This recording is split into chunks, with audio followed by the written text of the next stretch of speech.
You're listening to the 904wed.com podcast. Coming up today, we have Francesca Cooper with the Eventful Gals.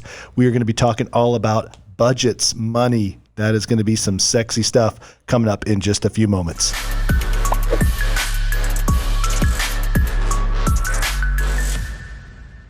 You are listening to the 904wed.com podcast. I am Wes Benwick with jaxhomes.com. That is who is bringing this podcast to you. If you are a bride or groom, if you are newly engaged, if you are getting married anytime in the near future, buy or sell your home with jaxhomes.com. We will help pay for a part of your wedding. Joining me today is my co-host, Kevin Toast, DJ, owner, operator with Party Solution, not Solutions. There's only one. Entertainment. How are you doing, Kevin? Good morning, Wes. Feeling great today. I'm excited about today. You're going to talk money today. We are going to talk money. The most dreaded conversation that a bride has to have is about money, and we've got just the person today to talk about money. She's going to be real. We have the very real Francesca Cooper with the Eventful Gals. The Francesca Cooper. The Francesca Cooper. Thank you. And weddings are all you do. They are 90% of what I do. There is an occasional cocktail party, Christmas party, things like that, but I really do solely focus on weddings for the most part. It's your passion. Yes, correct. And when we talk about passion, money follows that passion. Am I right? Yes. I think it's a very huge piece that gets left out of most planning processes, and I feel like that is one of the really big keys with being a TEG couple is we, regardless of what service you have, full planning, partial, all the way to event management, we talk about money probably more than you will talk about it your entire life. It's an uncomfortable subject. A lot of people do not want to talk about money with their future spouse, let alone their wedding planner, event manager, coordinator, Correct. Whatever role you're filling. Right. How do you bring this up? You just pop it to them right away? What's your budget? Give it to me right now. So typically a TEG client will go through about 3 full budgets. So in the beginning of the planning process for everyone, regardless if you have a planner or not, is an extreme version of sticker shock. Even if you have $10,000 all the way to $150,000, even $1 million. You don't do this for a living. You have no idea what any of these things cost. So the initial part of your engagement is usually wasted in complete standstill of learning what all of these things are going to cost you. What does the word budget mean exactly? Like we it's thrown around everywhere. I'm on a budget, you're on a budget, give me your budget. What does it mean? So budget is literally just an allocated amount of money. It does not mean brides, couples, grooms, families have adapted that budget is equivalent to the word cheap. Affordable. Reasonable. Reasonably priced is my utmost favorite horrendous saying ever. It should be thrown out with the garbage. It's awful. Are you reasonably priced, Kevin? I think that I'm reasonably priced for this market for the No, you don't. What I offer, but I just don't like the term. It just means something different to everybody. Everybody has very different needs, and they also have very different budgets. So reasonably priced is so much of a variable that it shouldn't even be a consistent saying in wedding planning. I need a wedding planner that's reasonably priced, but I have a 300 guest count wedding with 3 locations and drop-off catering, which requires a full staff, versus somebody getting married at a all-inclusive venue with 70 people wanting somebody that's reasonably priced. Those two things mean completely separate price points. I feel like even the term budget is such a variable now. It's used so vastly and so widely. We want every bride to have a budget. Everyone, whether Correct. it's $1 million or it's $10,000, Right. we They want all you to have do a budget. So I call it the freak out number because when we talk about budgets initially, couples, even if they've talked to their parents, sometimes their dads and mothers, grandparents are on the phone with me when we have these conversations because it's very much a big pot normally. With who is paying for what we're allocating, what's in the budget and what's not. That's one thing that's always very intriguing to me is we talk about a wedding budget. For some families, that literally just means ceremony and reception cost. They aren't allocating the dress in that budget. They're not allocating the accommodations for the night before and the night of. They're not allocating the rehearsal dinner, invitations. It's just the day of the wedding. This is what we're budgeting. So getting to learn that much about your couples, you learn if there is a reserve stash of money somewhere, with being able to determine what their priorities are. So the reason I say that TEG brides and couples usually go through 3 budgets is they give me the initial number.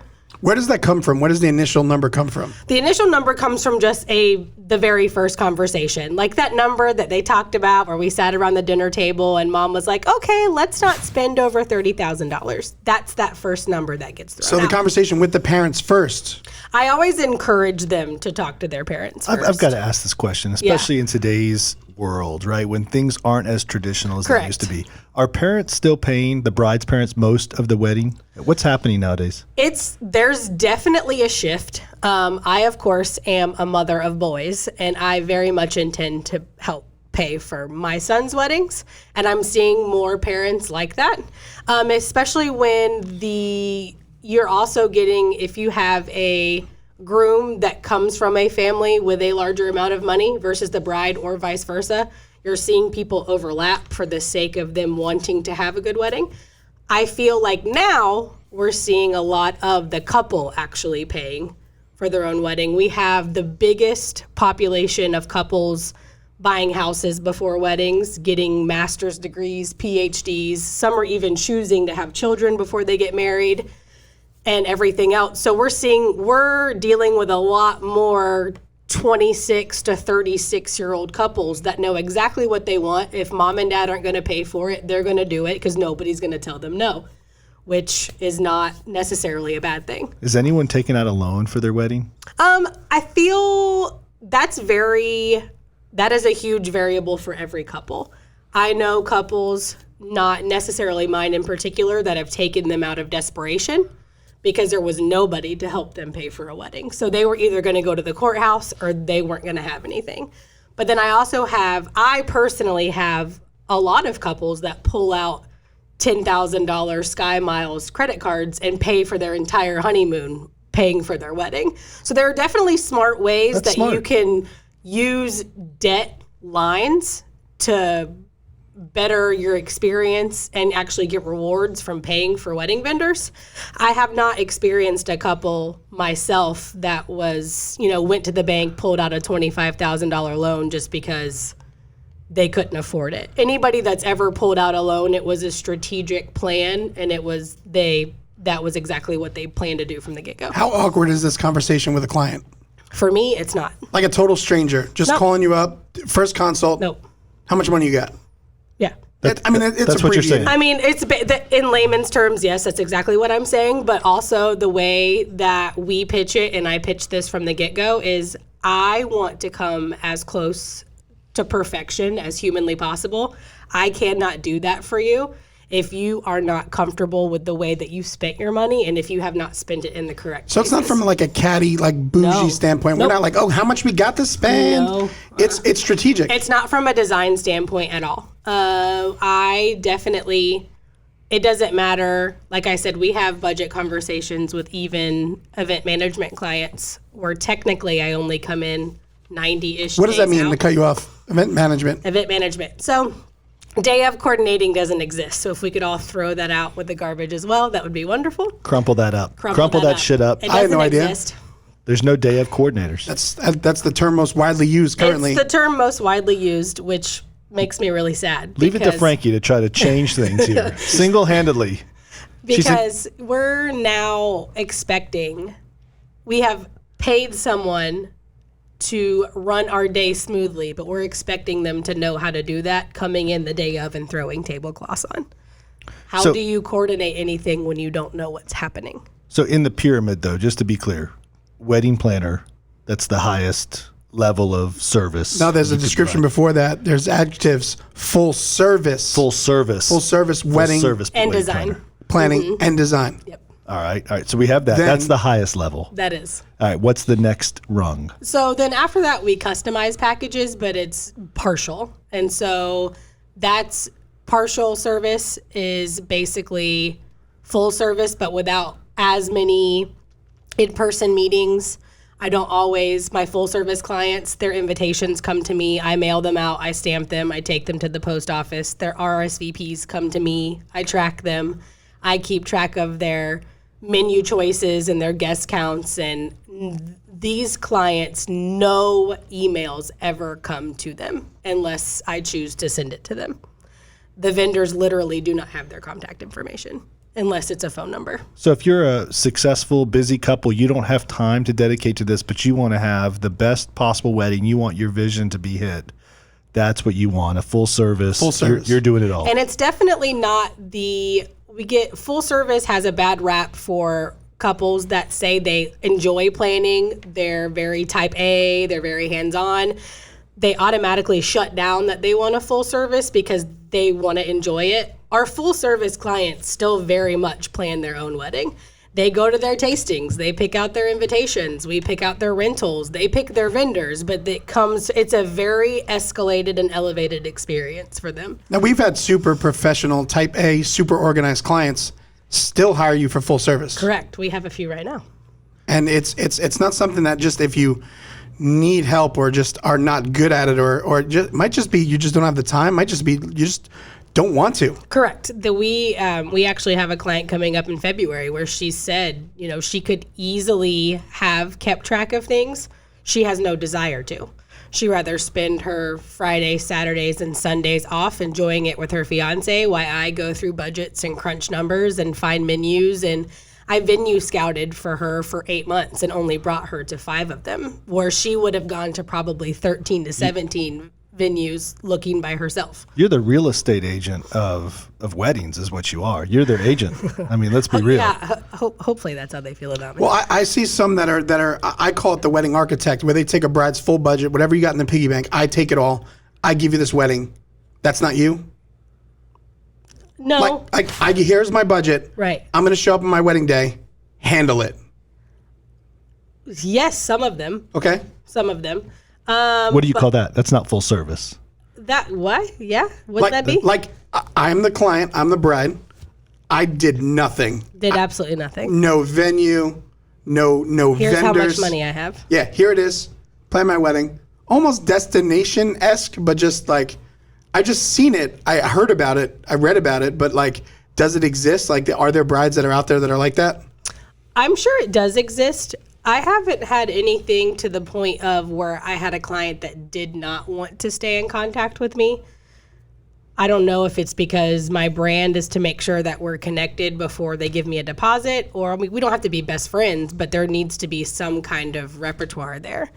I don't know if I necessarily want somebody just writing, a check for a wedding and then me presenting them. Now, there have been cases where there have been brides that are like, I only care about flowers and I only care about invitations.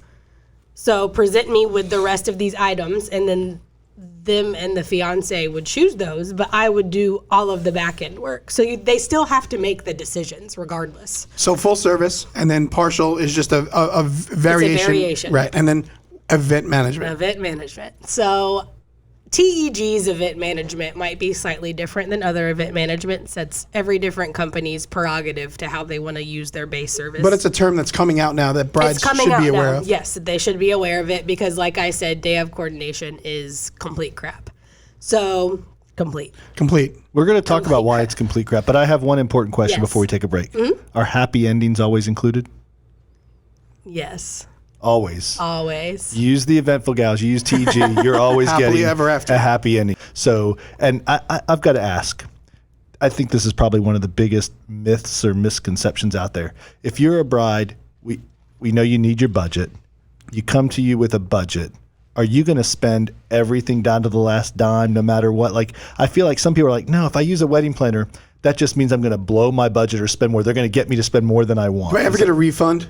Like, I'm the groom. Am I getting money back from TEG? I've had quite a few couples come like $5,000 under budget. Yeah, and you still hear that, get grooms? Everything they wanted. You hear that, grooms? You need a planner too. All right, And let's no dive stressed into out that. brides. That sounds amazing. How do you come in under budget? What is your what are you offering that allows that to happen? It's not necessarily offering, it's about managing expectations from the very first conversation. So when we send out their budget analysis, what that is we've talked about that first number that they throw out. The budget analysis, and watch, this is going to become a thing now that I'm divulging what it is. You're training your competition currently. Yeah, here we go. I had a competitor on the show, one of our podcasts, and it was difficult. It was hard to kind of go over how we do things. And Yeah, but we're friends and you're setting me up. but it's all about education. It's all about educating the couples that are planning, and every planner is doing this. Do they call it budget analysis? Maybe so, maybe they're not. Do they call They're it not event doing management? this. Who No, knows? they're not. That's why couples are blowing their budgets left and right for chargers because people aren't doing this. Blowing your budget with chargers. What is a charger? It's a decorative dinner plate. Is it really necessary? It's not necessary. Like the wedding will happen without it. It, of course, is a very nice touch, and it makes a big difference. And it's one, depending on what style charger you rent, it can be a very inexpensive pop. It's cute. It's, oh my goodness. I've seen a lot of chargers. In fact, I brought some chargers to a wedding for you, and I could not believe how freaking heavy. They're so heavy. What? They're just chargers. They're so heavy. They don't. Okay. They stay on the table the whole time.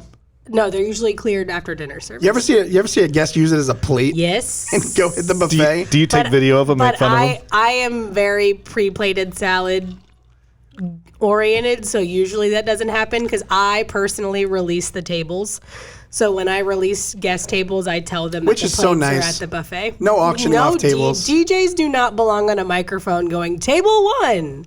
That will never Please. happen at your That wedding. will Or music Never. trivia? No, Like I stop love it. that. I love getting No. vendor videos of music trivia. We're not playing to around. launch We're the not doing buffet. this. We're going to get into that in a minute, but I want to wrap up this whole event coordination, the whole budget Okay, discussion. let's- And I don't want you to give away all your secrets. I want brides and grooms to have a little bit of a surprise when they come and meet with Right, you, so right? let's try to But shrink this down. But what is it about you and your knowledge as a wedding planner, you personally, right, that helps someone save money using you, not actually spend more money? Correct. So what we do from the get-go is manage expectations. So I basically I break down the wedding in all of the different vendor categories, all the way from their venue, all the way down to things that they might want. If they want a getaway car, transportation, wedding dress, accommodations, even postage for their invitations. You're talking sometimes $500 to $800 just in stamps that people aren't even thinking about. All the way to DJ, uplighting, rentals, draping, chandeliers, all of these things. These are the max amounts that you're going to see if you want your full wish list. That number is always usually catastrophically over that first fun number that they threw out.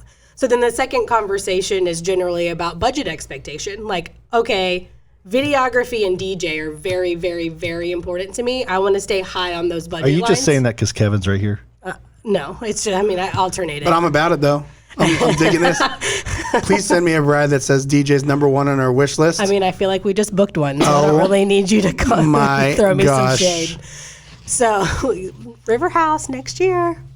524. Yeah. Those are some inside jokes they're talking about of a future event coming up. Yes, because But we're- I have a streak going on at this venue. I feel like I need a whip to keep you guys on task here. We are talking about budgets and Budgets. how Okay. Frankie saves people money. Like, let me ask you this question. Let's Kevin be wastes real. my time. I save people money. It's cool. Let's Mute be real. my mic. Just mute it. I'm call, not here. You call Kevin up, right, on behalf of a bride or groom. Mm-hmm. Can you get Kevin cheaper than the bride or groom can?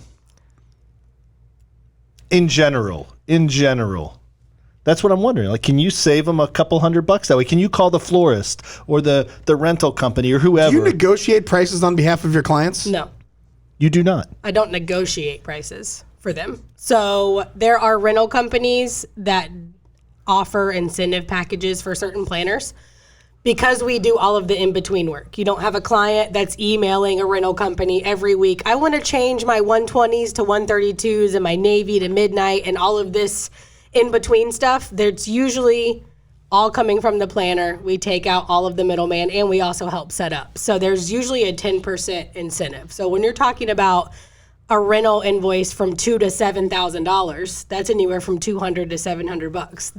That right there is almost half of what an event management service would cost. So to a degree, you're paying for yourself, So part one. I fully believe that the education that's given and the strategic decisions that they're able to make, they end up either spending that service amount better or they end up not spending it at all and it pays for So itself. it's not negotiations per se, but you know the ins and outs. Correct. You know what a good price is, or what the current market price of a charger or certain floral or whatever it is. Right, like if they send me their Pinterest board and I know it's an $8 charger because it's glass, obviously I'm going to say, hey, we have $1,000 allocated for our rentals as a whole. We probably want to look at the acrylic-based ones that are about $1 to $1.50 a head. That way you can still get it. A charger, which is important to your tablescape, but we're not spending $2,000 on chargers and you're trying to have like barbecue drop-off.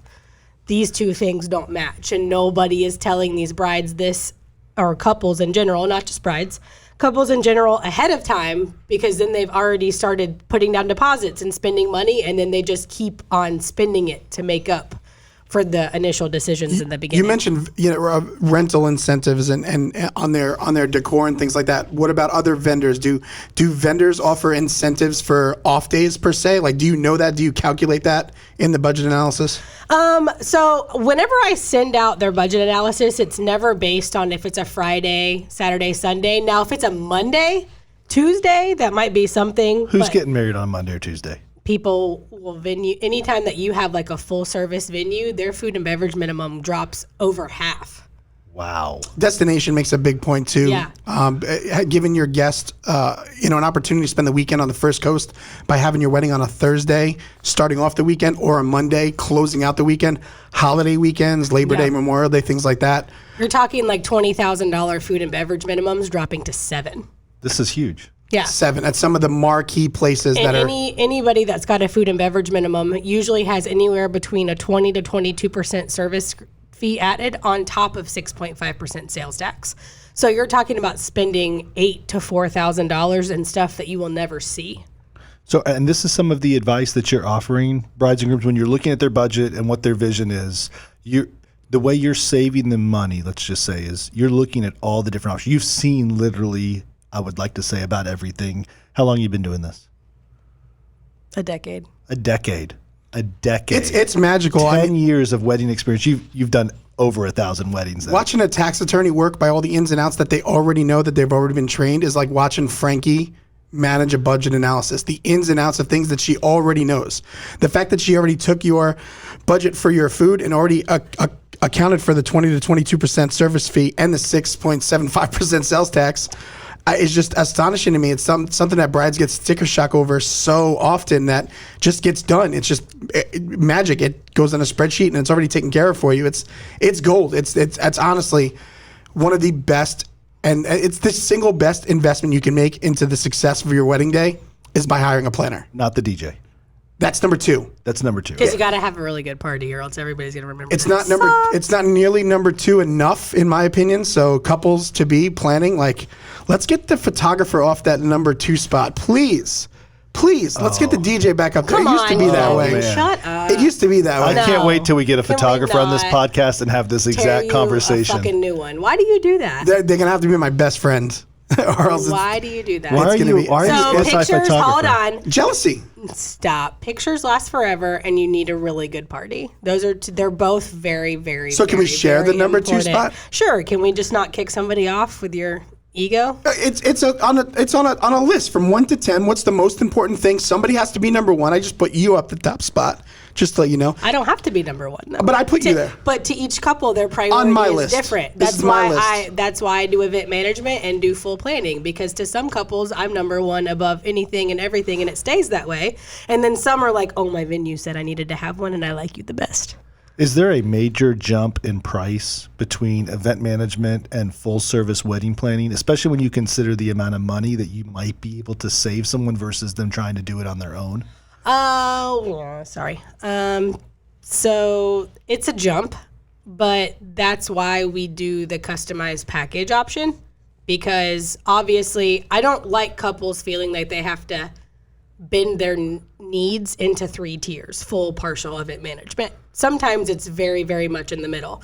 I have event management clients that literally pay extra just for the budget analysis. They're like, I feel like I can handle it, but I need you to do this part with me, and then I'm good. Now, is this going to be the Frankie show, or are you like Kevin? Kevin's a DJ owner-operator, meaning he has multiple DJs. I happen to be one of them, Correct. but I'm not the only one. And he's constantly trying to match up personalities and style, even though we're all pretty similar and what have you. Are you doing the same thing? How many different people do you have working with you right now? So I have a team of about 4, but I am the only lead planner. So I am the one, I do the back end office work. I do all of the consults, phone consults, and in person. And I'm also the one that's at every wedding. So Every wedding. Every wedding. You won't do a wedding that you can't be at. No longer. It was like that in the beginning. I thought I wanted to grow the team aspect, and it just wasn't my vibe. The couples that are coming to me, especially brides, are very much, I'm the main Instagram presence, the main Facebook presence. Like when they are messaging me, they are expecting me. And so that's just, we haven't expanded, or I don't know if we're ever going to. That's a pretty big decision you made as a business. Yes, I halted expansion. Well, you cut back with your partner. You had a partner. You were doing multiple weddings together. My first wedding with TEG was super successful. Today is our anniversary. Yes, The it first is. PSE TEG wedding happened today, 3 years ago to the date. Wow. With your partners. Congratulations. Happy anniversary, you two. Thank you. Thank you. Thank you. My Instagram We stories are very much out of the honeymoon stage. have grown. Oh, it's like, we're on the divorce stage currently. I don't feel so. I feel like we're just the whole, like, we eat whatever we want. And Maybe you're like the 7-year. You're in the 7-year itch. You know, like you're experimenting right now with other relationships. But what's happening right now currently is beyond surreal. Is brides are seeking us both out together to bring us to other cities in other states. Like it's the ultimate. and Like they're messaging both of us within 15 minutes of each other. it's the ultimate fangirl experience. Like I'm just like, oh, this is so nice. Yeah, so basically we're past the stage of thinking side pieces are fun, and now we're back. Wow. So you guys are like a road show. For most brides, it's like yin and yang. Like I know that if I want, PSE, I know that the way that I'm going to get the wedding done, complete, organized, planned accordingly is with TEG. I don't know how TEG clients feel about adding PSE in return, but I know my clients that go with TEG know that it's going to get done right. Well, a lot of my clients follow me on Instagram, and I'll give it myself a pat on the back. I'm pretty good about Instagram stories with every You're a wedding. boss on IG. On IG.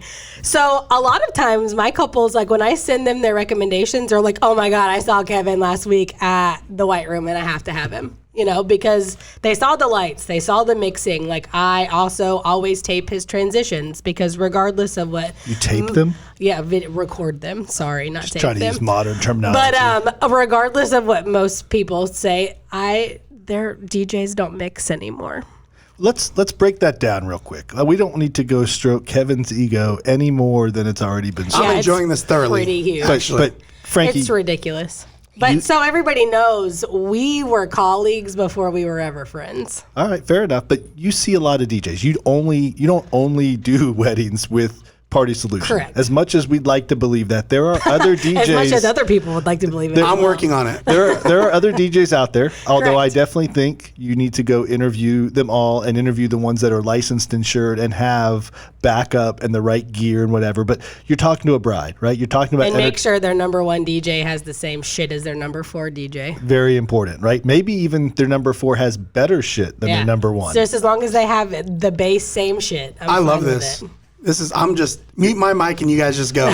I am good. So you see a lot of DJs out there, I right? do. I want to get it real because I don't have the privilege of going. I'm not in the wedding circuit, right? If I'm going to a wedding, I'm probably going to be the DJ, or I'm going helping Kevin with lighting or whatever. So I don't see the competition like you do, right? Mm-hmm. What are you seeing out there? What do brides need to think about when it comes to their DJ or even their band, that kind of musical entertainment? So a lot of times I feel that couples are strictly price shopping DJs. It doesn't necessarily so much happen with bands, at least not with mine, because from the get-go, some of the best bands in the region are upwards 5, 7, 9, 11, 14K. Wow. Yes. And you're talking, and this is another thing that couples usually don't think about with bands. Some of them require a stage. They have a rider where they have to have certain amounts of bottled water, a coffee station. They have to eat at a certain time. You're talking about fitting in a production into another production. A band is a production. They do this for a living. They have road guys and managers and all of this stuff. So bands don't necessarily get price shopped as often. DJs almost solely get price shopped, from what I've noticed. It's basically, this is where I'm getting married. Most couples don't even know how many setups they need, which is really important into going into pricing. If you have a ceremony in a different location, cocktail hour in another location, and you want dinner music, we're talking 3 locations, that's never going to be base price. Yeah, you don't want to see your DJ in today's world, right? Hauling gear from one location to another, No, that's following your guests unacceptable. around like it's some No. traveling circus. It should already all be set up upon arrival. Just to clear it up for the haters in the back, right? Every bride that gets a TEG budget analysis, Right. with the DJ category within their budget, Correct. is PSE the only one on there? No, the budget I send out DJ wise is always going to take into consideration the venue, if we already have one. Locations. And then also how many locations. So these are all the questions I ask them in our initial phone consult. So I'm never sending out a budget analysis being completely in the dark. Right. So I'm taking into, do we know if they want a custom front board? Do we know if they need multiple locations? Do we know if they want full room uplighting? Do we know if they want a monogram? Do we know if they need ceremony mics? Do we know any of this stuff? So that price that's going out is for like the Mac Daddy, this is the most that you can have. And in my mind, when I send that out, there are 3 different DJs that can give that to them. All right, that's pretty good. 3 DJs. So are you doing that with all your vendors too? Is it always 3? Can you count on that, or how do you? Why 3? It's not, 3 is not the magic number. So when it comes to like photo and video, that is very much a heavily influenced client. That they decide that. I basically find out their style, what they like. Are we talking natural light? Are we talking deep contrast? Are we moody? Are we grainy? Are we like, there's so many different things. And there's too many of them for a couple to ever know who is all in the region that's available. So once we figure out the styles, then we start sending them sample galleries, we start sending them sample videos, but the clients make those decisions themselves. Photo and video is something that they have to decide. It is very personal. They have these things forever. They never forget about them. Like, they have to pick those. We just kind of guide them in that direction that we know. Price point, of course. Like, if I have a $10,000 photographer that I know that they're going to love and they said they don't want to spend over $4,000, this is this photographer, but she's going to put you $6,000 over. So if you want her, that's fine, but where else are we going to cut? Well, I don't want to cut anywhere else. You just made your decision for yourself. You can't call it a favor and get a discount? There's no calling in favors. There's So- no so- calling in favors. You So hear the, that? the brides are planning their own weddings with TEG. They are still planning. The couples plan their weddings. Their recommendations. You're not just telling them, hey, Kevin's your DJ. Absolutely not. Here you go. It's Party Solution. Nope. Here's How many brides have I recommended where they still had to meet you first? It's not a locked and loaded type deal. It's just not. It's not what the industry thinks currently. It's just every bride's getting options for every category. They should get options. from catering, officiants, Correct. florals. And catering, it always, asking what type of food they want, what type of environment they want. If they want, That's a whole nother chapter. it's a whole nother. We're going to like, get into it's- that. Yeah. We're going to talk about food and catering because I know that other than DJing, Kevin loves talking about food. Yeah, but you are definitely. from that business. So right, and then when it comes down to like budget analysis and giving them options, their personalities have a lot to do with it as well. Their guest counts have a lot to do with it. Kevin doesn't match with everybody. I don't match with everybody. That's why I usually end up doing anywhere from 30 to 37 weddings a year because 20 other brides decided that I wasn't the planner for them, and there's nothing wrong with that. But so we're trying to make sure that TEG couples, the reason that their weddings are so amazing and that they get to feel the joy that they feel is because they walk into that space the day of and they're like, this is exactly what I wanted. And dad isn't like crying in a corner because he's got unexpected checks to write that nobody knew about. And it's just turned into this fiasco. Weddings as a whole are amazing, but poorly done weddings, not necessarily planned, just poorly executed, budget-wise, any of that, it turns into a very big, stressful day for family. Yeah, it makes you almost wish you didn't get married at that point. Correct. It's so And that's a very real feeling, and it happens every single weekend. And you do your best. If not, that's your sole mission to prevent that, I assume. I saw it a lot more in the beginning of my career. Well, you know, obviously when you're still learning, it doesn't happen to me anymore. It's gut wrenching when you see a bride leave her day and you can just tell she's not happy. She's not off to happily I ever haven't after. had a not happy one in a very, very, very long time once I escalated and rebranded and all of that. But so Kevin, as a DJ going out, having a team as well as you see it now way more than I see it. We could talk I don't about know. budget you can over always and talk over about again. money. We can always talk. You're all about the money. I'm all about the money. Well, in how a good way, not necessarily just spending it, but just knowing that you're spending it in the right places. And there's a way you can also save people money. So using Frankie, using TEG does not mean you're going to bust your budget. In fact, you have actually saved people money compared to what they were expecting to spend. Correct. It depends on different scenarios, different visions. Well, and people also view saving money differently. Some people view saving money as in, I hired a planner, and so I didn't make very expensive mistakes. So in their mind, they see that as saving money. Not necessarily, here's a $7,000 invoice and a planner saved me $3,000. It's not necessarily always so cut and dry. Sometimes people base pricing and money and experience on not making very, very big decisions wrong. Managing expectations is the best way to put it. Yeah. What is the craziest request you've ever seen in a budget?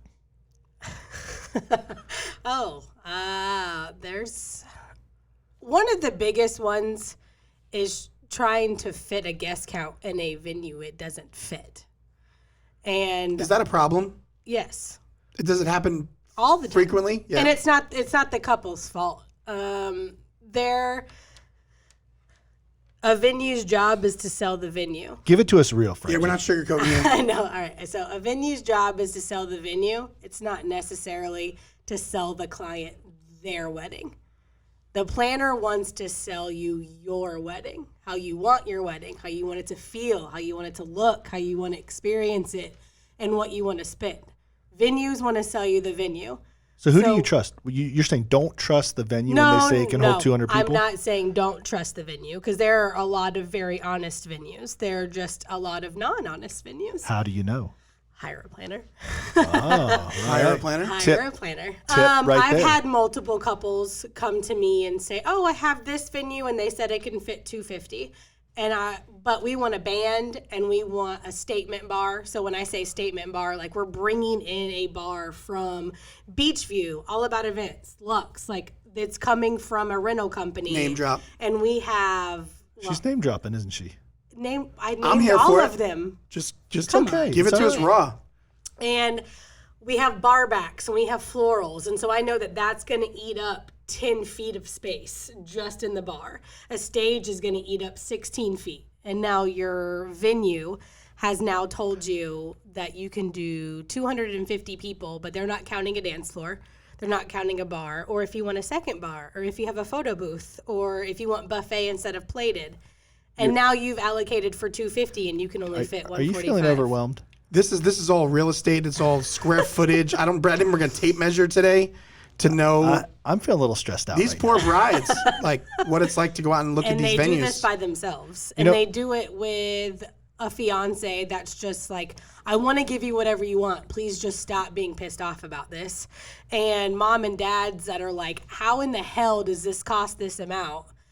Why are we inviting 250? And it's just nobody is ever like a wedding planner this is a really weird parallel. A wedding planner is very much a mediator in a divorce. Like between the couple, or Like everything. Just this is what we have. I need everybody to no emotions. Do you ever feel like some of these This is what brides we have. won't actually go through with the wedding when you're doing the planning? You're like, oh, there's no way you're getting No. married. Has that ever happened? My No. brides don't feel that way. Your brides don't. Mine. Okay. I can't speak for anybody else's. So when shopping for a venue, how many times are you dealing with the owner of the venue? The owner, Yeah, 30%. That's kind of Rare. a weird question. Super weird. I'm just, like, I feel like the owner So with wouldn't this, oversell her place. that's not true. That's not the true either? owner is monetarily tied. Anybody that's working for the owner is salary. So here, bottom line is kind of like a real estate agent. This podcast is brought to you by jackshomes.com. you're going to give it real. You're going to tell them the cold hard truth, whether they want to hear it or not, because your skin isn't with the venue. Your skin in the game is their satisfaction, because you want to make sure that what they've invested in you, they're feeling that they're getting that tenfold out of you. Correct. I am solely in it. That's also why earlier when we talked about teams, that's why I don't do it. It's completely about them. All right, but All of it's about you were them. talking about fiancés, grooms getting pissed off. Yep. I think they're getting pissed off because they're hangry. I'm feeling pretty hangry right now because I want to talk about food. I can't believe we haven't had the first conversation about food. We're sitting Which here is with like the biggest expense. It's what I look forward to the most when I'm going to a wedding, either Yeah. as a DJ or as a guest. And Kevin, he's from that industry. You worked in the food business. No one knows the restaurant business at this table better than you do. Frankie knows it from the service side for sure because of her 10 years of experience with the Eventful Gals. Let's talk Does he food not know about at my weddings. management experience? You're the GM of a very, very illustrious very restaurant in St. high-end Augustine. restaurant. Oh, were you really? Yes, I was. What- I was can- the GM. Of which one? Preserved. I've lived here all my life. I've never heard of that restaurant. Get to know your Shame on planet. you. Yeah, get to know it. All right. So the executive, or one of the past executive chefs, opened up a restaurant in St. Augustine, and I opened it. So I know quite a bit about the whole food and beverage. Which is scene. an important thing here because this is a service business, the wedding business. It is. This is You're working for the general public. yes, absolutely. So let's talk about food. There's going to be some opinions here that I can't wait to hear about. Food and Sticker Shock are hand in hand. Yes. You don't know what it takes to feed No. 100 people. Nope. Here's my thing. Think about the cheapest restaurant that you go to. I'm not talking like Stay tuned. $2 tacos and things like that. Even if you go to Sonny's Barbecue, you can't even get a big deal for less than $9. How do you feel about barbecue at weddings?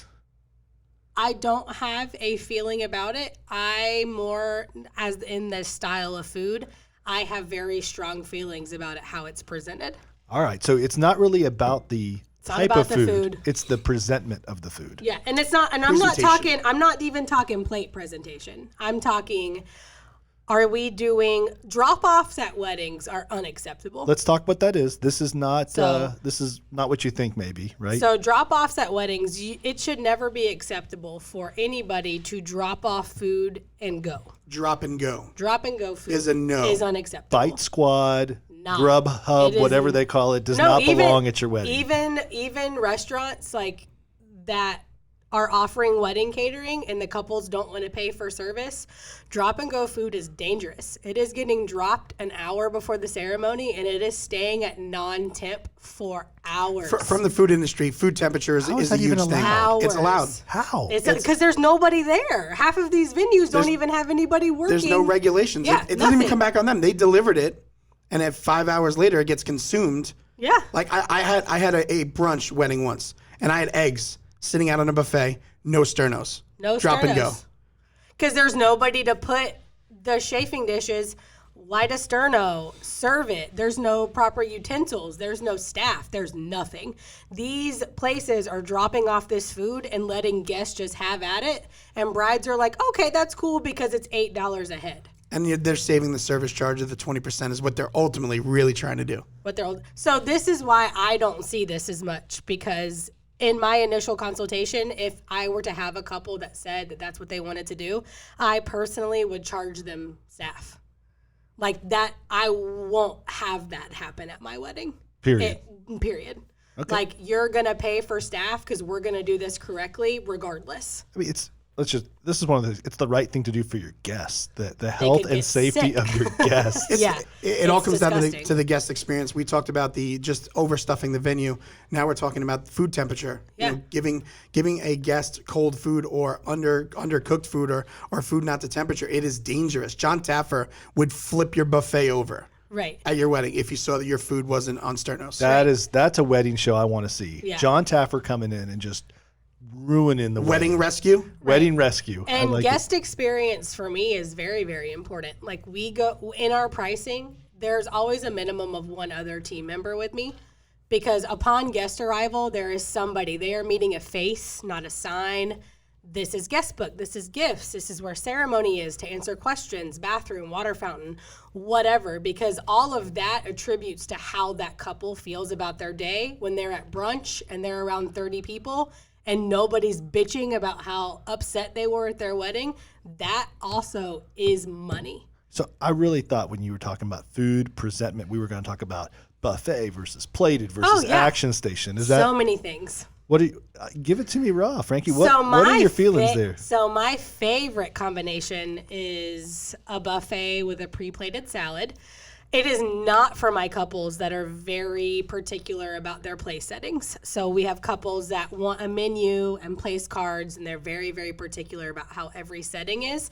Pre-plated salad is not for them. Because Why pre-plated salad? Spit that out. Okay, really fast. pre-plated salad. So what it does is it kind of, your guests are coming from cocktail hour. You're walking into your reception. There's salads create color. You have greens, you have reds, you have oranges, you have all of these things. They're at each place setting, and guests are going from having food to more food. So First there's course. never a lull. Right there. There's never a lull. Also, buffets notoriously take more time simply because salads are on the buffet. Because guests don't want toppings. They want different dressings. They either are taking a ton of time. There's not separate plates. A lot of times in a buffet line, you have one plate. A salad now goes on the same plate as your hot meat options. Pre-plated salad just solves a whole lot of headache and a whole lot of steps, a whole lot of time. Salad should be included on all and every wedding. 100% of weddings should have a salad. Is that the case currently in North Florida? It is not. That's interesting. And I figured she just wanted salad because it kept people from eating off their chargers. It's something decorative to put on top. hey. A buffer. And it's also color that they've already paid for. So if you have a client that's like, you know what, I just want candles and greenery, maybe the floral budget isn't insanely high. This is an added pop of something. It automatically brings elegance in a place that there would normally not be. Have you ever taken a budget away from flowers and put it towards salad to get greenery on the table? Well, buffets cost the same regardless if there's a pre-plated salad. Oh, that's an interesting hack right Caterers there. do not charge more for a pre-plated salad. I just don't know why I don't see salad included in every wedding anymore. It's almost getting rare and scarce. It's just something that gets Maybe for forgotten. non-TEG weddings. Okay, yeah, there are other weddings that exist on the Party Solution calendar that don't include a full Like service 80%. So, wedding I mean, planner. It's fine. But here's my question when it comes to salad. As a guest, Right. right? The salad's right there. You sit down at your Yep. table. Is it okay to start eating that right away? Right away. Right away. Right away. Get it. Yep. You Have have it done before the first dance. That way when the catering staff comes over to clear the plate, you're already finished. Do I have to wait for everyone else at the table to sit with me before No. I dive into that? Just go right in. Get into it. Why? I don't want you pulling away from my dance time. So Exactly. there's roughage. There's This your- is another thing. Everybody, all of your decisions from the moment you wake up in the morning, bridesmaids, groomsmen, bride, groom, parents, everything that you do from 7 o'clock in the morning immediately dictate how much open dance time you I have. didn't even tell her to say that. Nope. That is completely cold. There is nothing that pisses me off more than a bridal party that lags and wants to drink and doesn't listen and doesn't want to follow a timeline and then gets pissed off when there's only 45 minutes of dancing. What is the perfect amount, Kevin, of open dance time? I'm here, all of it. Whenever's allotted, it. I'll take it all. It's our job. It's our time to shine. Nobody cares about the ceremony and being able to hear the vows. Nobody cares about the No, not nobody. the The good. people paying for the wedding care, so they care. Yeah, okay. A select few care, but The important few care. But the 175 out of 200 that are there to throw down care about how much dance time we have I left. mean- and they always wait to the very end. Frankie, why do they wait until Why the do fourth you quarter? wait till the last 30 minutes to put in your fucking first string quarterback? Why are we doing this? Like, this is Wait so a second. annoying. Are you calling Kevin a first string quarterback? For sure, Danny Dimes now. That's a Danny whole nother. Dimes. Oh boy. I am the best head coach in the league. Yes. So I see where this is the going. salad already plated just helps expedite time. There's no lull. It allows Right. for after the blessing is delivered, after the introductions, the first dance, somewhere in that realm, the salad should be done. Now it's ready for the staff to come around and correct. pick up. And TEG clients don't ever stand in a buffet line. So we always make their plates for them.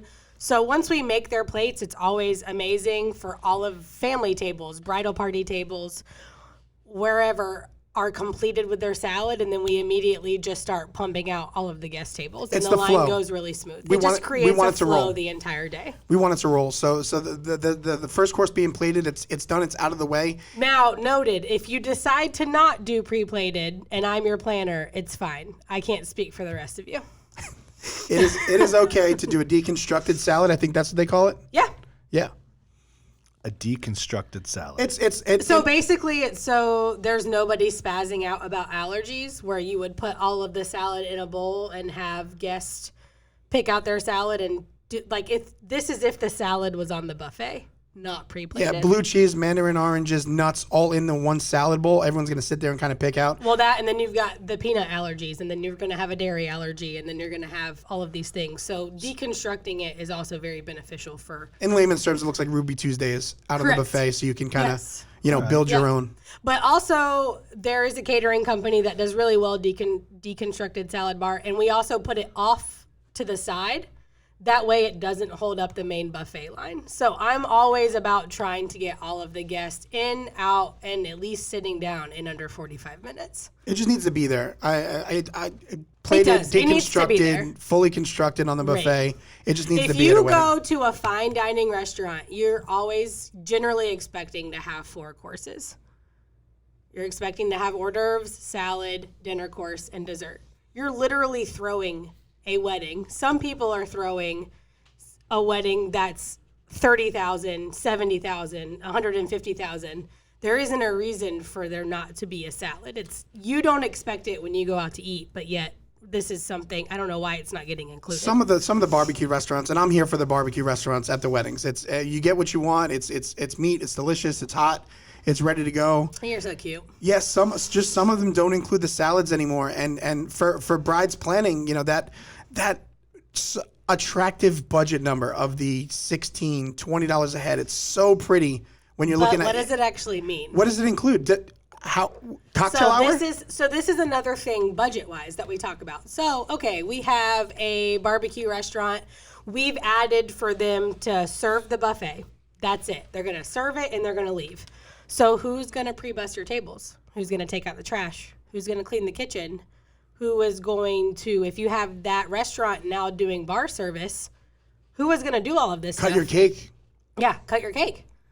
And so, and who's going to serve it? And do you have plates? And do you have forks? And all of these things. So if you're talking about, oh, I have a steal because I have 2 meats and 3 sides and cornbread and a salad, but then you don't have servers, and then you don't have pre-bussers, and then you ended up buying china at a garage sale, you are not talking about $16 a head anymore. Cocktail You're hour talking food. Cocktail hour food. Most of these places don't include appetizers. So you've got this wedding that's $30K and you've got chicken tender Publix platters. This is absurd. This is what we avoid though. This is why we talk about it, because there isn't an excuse for a $30,000 wedding to have drop-off platters. This means somebody didn't spend their money where it was supposed to. Let me be unconventional for a minute and just throw something out there just to get both of your feedback. Oh boy. Kevin's all about the party. Kevin is all about the party. Kevin made a point. A lot of people are coming to the ceremony because it's a formality, it's expected, Correct. it's the socially appropriate thing to do. But what if you did an unwedding? What if you just threw one hell of a party and you had some past hors d'oeuvres because you didn't do it during dinner hour? You kind of started it after, and you did the ceremony, let's say earlier in the day, and you did this I've done that. to be different, but also Yeah. to save money. Can this be done? Is this okay? Oh yeah, absolutely. I've had plenty of couples that had private ceremonies and then just had basically receptions. Cocktail style receptions, not a lot of seating for everybody. There's Right. not tables and chairs for absolutely everybody. I'm not a huge advocate for cocktail style receptions as a whole if we're doing ceremony and reception. But if we're just doing like the reception portion, I think it can easily be done. I think that's really interesting. That's some of the interesting conversation that someone can have with you Correct. as a wedding planner. Yeah. You can't have these conversations by yourself without having some expert in there. And it's not necessarily that I don't think that a wedding can be successful without a wedding planner, because there have been many. I just think that it's hard. Like, for instance, you're in real estate. I just built a house last year. It's basically like walking into the design center. Oh my God. The design center. Okay, so the design center is a Pinterest board. Okay. And the pricing sheet that they send you is your budget analysis from TEG. And so, unlike builders, your design center person wants you to max out whatever number. Right. I do not. That's a perfect reference. I do And not. I think that's the big misconception. The number one most important thing to Kevin is the party. He's a little greedy, right, when it comes to Always. the party. Let's talk about that. Talk to me about the party, Kevin. And Frankie, let's be real. Like, how much time does Kevin really need as the DJ, or any DJ for that matter, to throw a good party? Well, it really depends on venue time. A lot of now we're talking about anytime you have a venue that's 4 to 4.5 hours, you have no dance time.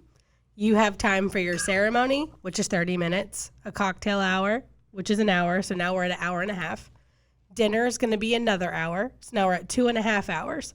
So you're talking about an hour and a half left of your entire event for a 4 or 4.5 event. Cake cutting, toast, parent dances. You might get maybe a 45-minute dance session out of that? Maybe.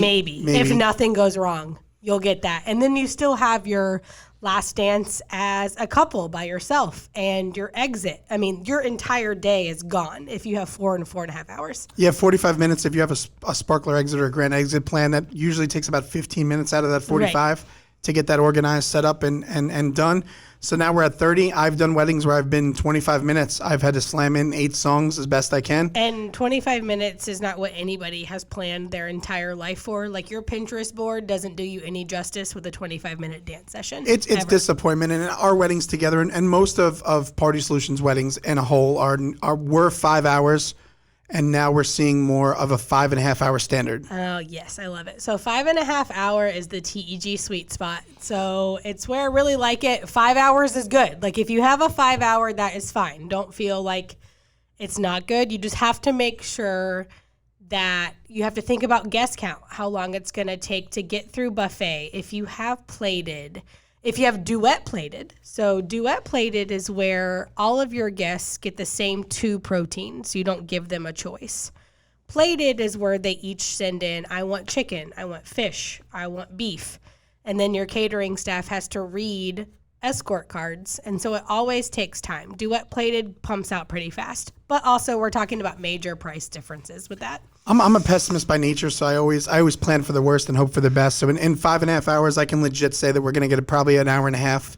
Give me 3 30-minute dance sets. I think I'd say 2:15. it's almost guaranteed to get an hour and a half. It's guaranteed to get an hour Just and a to half. throw in, You're some of the curveballs. So I'm not going to tell Dad he can't do a toast. He already did a Correct. welcome. Now he wants to do a toast. I can't tell him no. Right. And please, for the love of God, if we're going to do a sunset session, can we please tell the planner when we send out the timeline, not the day of the wedding? It all has to be budgeted, and if we're not communicating accordingly and appropriately, same thing with hair and makeup. As early as it could be at 6, 7 o'clock in the morning. If we're at all late from that, it just sends a spiral all the way down the timeline. Right. And when we send out timelines, we talk about like faces washed, teeth brushed, no wet hair, 2 people with their butts in a chair at 9 o'clock. Like, these are the things that have to be taken seriously for a completely flawless wedding. Bridesmaids, groomsmen, like you showing up late, not having your shoes, not having your tie, wanting to do 3 rounds of fireball shots. Like, you are directly, all of the time extra you are taking directly affects the end of the day. All of it. Much like budgeting the money, the monetary side of Right. it, budgeting your time on the day is another thing that I think the planners don't, fully get enough credit for in organizing a bride's day, even in her entire weekend. I'm sorry. I can date it back to her rehearsal from when she might be checking into her B&B or her hotel. So budgeting her time all the way out through the weekend to make sure she gets the most out of her budget monetarily and make sure she gets the most out of her time budgeted correctly. Right. And it's sometimes when the whole Facebook, Instagram, like kind of world with tagging people and this, that, and the other, why sometimes vendors are like, why do I need to tag the planner in a picture of her shoes? Well, a lot of times with like full service, partial service, we're so close with the brides. I picked out her shoes. Mm-hmm. I picked out the color of her invitations. I helped her pick her photographer. Sometimes I'm the reason that a vendor is there. But the B&B yet where they the don't- photos taking place. I have chosen the Airbnb. I have made the entire schedule. Whenever you're talking about an elite style of a wedding planner because there are a lot of different versions and it's super unfortunate. And it's like that with every craft.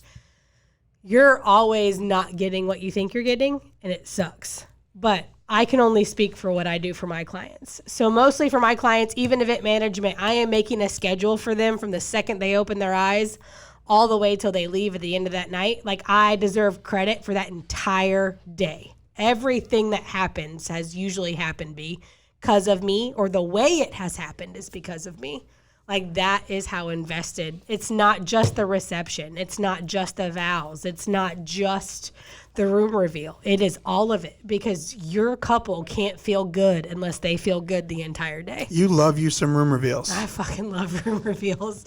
And my couples love room reveals. And if the timeline is not budgeted accordingly, if we're late in any kind of way, you might get robbed of your room reveal. Well, it's not necessarily me. Like I ask the couples if they want them. Like it's not mandatory to have a room reveal, but a lot of times you're talking about clients that have spent $30,000 to $80,000. Like they want to know what the room looks like before guests come and friggin' ruin it all. They don't want to just see a picture. They want to feel it. They don't want to feel it.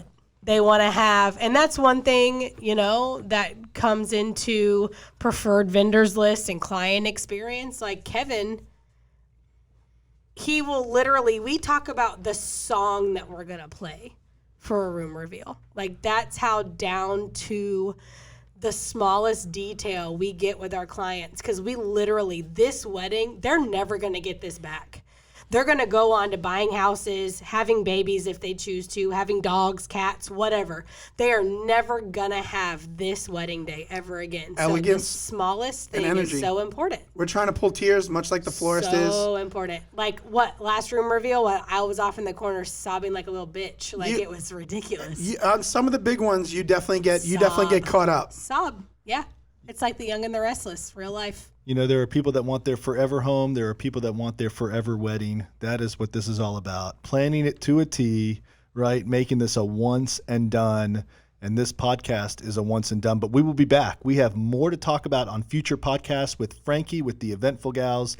Kevin, as always, it is so much fun having you as my co-host on this 904wed.com podcast. Thank you, Wes. Thank you. Brought to you by jackshomes.com. If you're a bride or groom, you're looking to get married, buy or sell your home, buy or sell your parents' home with jackshomes.com. So they can pay for your wedding. That's right. And we will also help pay for your wedding. Not all of it, but a part of it, because we are all about love. We'll catch you on our next podcast.